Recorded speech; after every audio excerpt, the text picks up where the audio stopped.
In this video, you're going to learn what it takes to make 6 figures in profit with your business and replace your salary. Before we get started, make sure you subscribe to this channel. That way, as I release more content like this, you will get notified. And if you are on YouTube, click on the alert notification button. Now, looking back, one of the biggest challenges of starting our e-commerce store was the lack of support. So for example, when we got started in 2007, we had no one to talk to, we had no one to share our experiences with, and we had no one to compare strategies with. And to make things worse, most people doubted that we would ever be able to replace my wife's 6-figure income selling handkerchiefs online.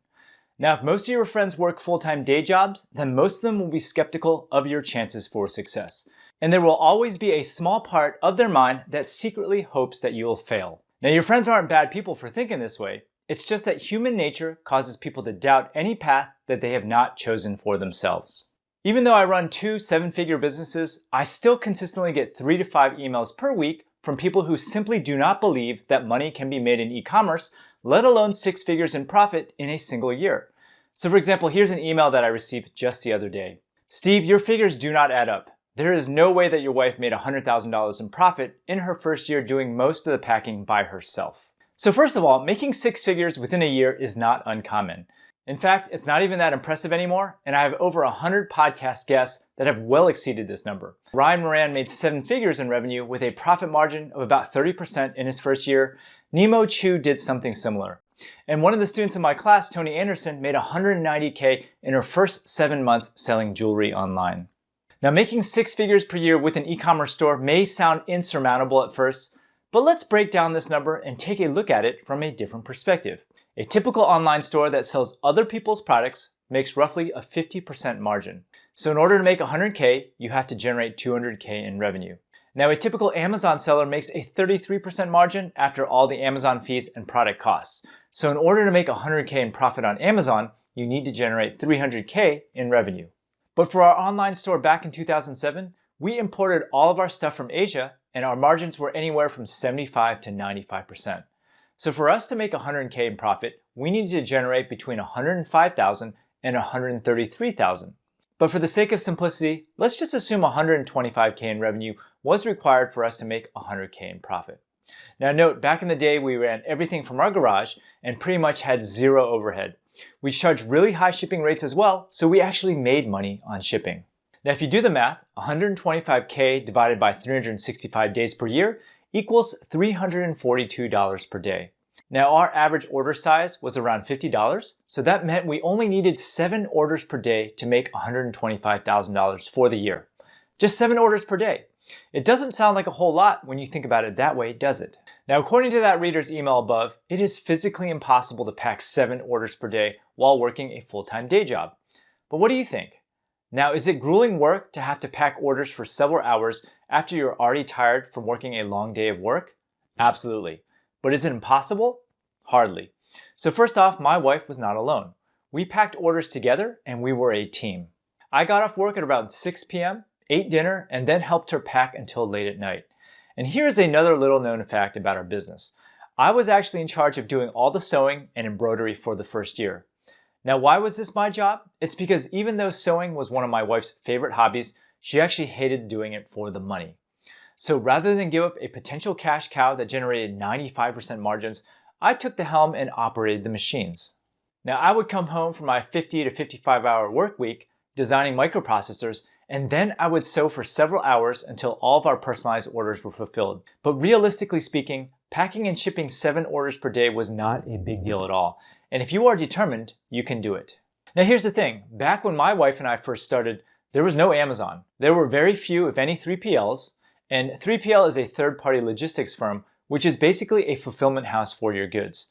Now for more information, you can actually check out my post in the show notes on why you need a fulfillment center and my top 3PL picks. In any case, as a result, my wife and I were forced to pack and ship all of our orders by ourselves. We had to carry inventory, which meant that we needed to dedicate space in our house to store our goods. Now today, that is obviously not the case. Thanks to Amazon FBA, you can actually ship all of your goods directly to Amazon's warehouse and have them do the shipping and fulfillment for you. They will also handle all of your customer service. So you don't need to pick up the phone, you don't need a physical address for your company, and you don't need to handle returns. And thanks to the rising popularity of e-commerce, there are also many 3PL companies that will handle all of your shipping and handling needs if you decide not to go the Amazon route. Also, back in 2007, I only had a couple of choices for my website.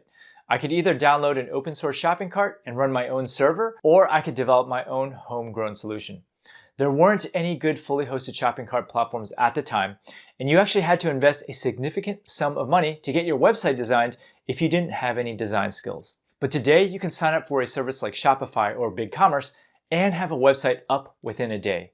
And if you want a little bit more control, there are a plethora of open source options like OpenCart, WooCommerce, and PrestaShop. Putting up your own website has never been easier, and it's very affordable too. Now, once you have a product to sell, the next logical step is to drive traffic to your listings and complete the sale. However, most people struggle with this step. And it's true, driving traffic to your own branded website is difficult and requires some amount of skill. Now, that is why I actually recommend all beginners dip their toes in the e-commerce waters by selling on Amazon. Amazon has such an enormous built-in marketplace that any well-researched product you throw up will probably sell, especially during the holidays. Now, when I personally launched my first couple of products on Amazon, I literally made $3,000 in that first month doing absolutely nothing.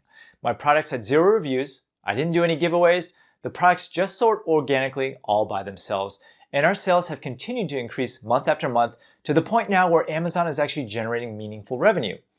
Anyway, here's my recommended flow if you want to get started in e-commerce. So start off by selling on Amazon and take advantage of Amazon's vast marketplace to test the demand and viability of your products. And then, only after you start making some decent money on Amazon, put up your own branded website after you are generating consistent sales. And then continue to sell your products on as many different marketplaces as possible while focusing most of your efforts on your own website. Remember, if 6 figures is your end goal, then it helps to break down your problem into smaller pieces. Now, for my wife and I, we knew that we only needed 6 or 7 orders per day to reach our goal. But if we thought about it in terms of making $100,000 in profit, we might have gotten discouraged early on when business was very slow. So bottom line, when it comes to selling online, you don't have to swing for the fences and start the next Google, Target, or Walmart online. If all you want to do is replace your day job income, your goal is well within your reach. Now, hopefully I've shown you that replacing your day job income is not a huge undertaking when you break things down. And the key to success is not paying attention to the skeptics and the doubters. So bottom line, people who cannot relate with what you are doing will not necessarily support you. And people who do not understand what you are trying to do are not good sources for advice. The best way to get real advice and support is from other like-minded entrepreneurs. So instead of relying on your friends and your family, join an entrepreneurship community or attend a conference and start meeting new people. So if you've made it this far, I want to let you know that I actually offer a free 6-day mini course on e-commerce. You can go over to mywifequitterjob.com/free to check it out, and it is completely free. And I also run an annual e-commerce event called the Seller Summit, which can be located over at sellersummit.com. Hope you enjoyed this video. Now, if you like what you saw, there's actually a lot more where that came from if you subscribe to my channel below. And if you are interested in learning how to sell physical products online, then click over here and take my free 6-day mini course where I'll walk you through everything that you need to know to get started in e-commerce. Thanks for watching.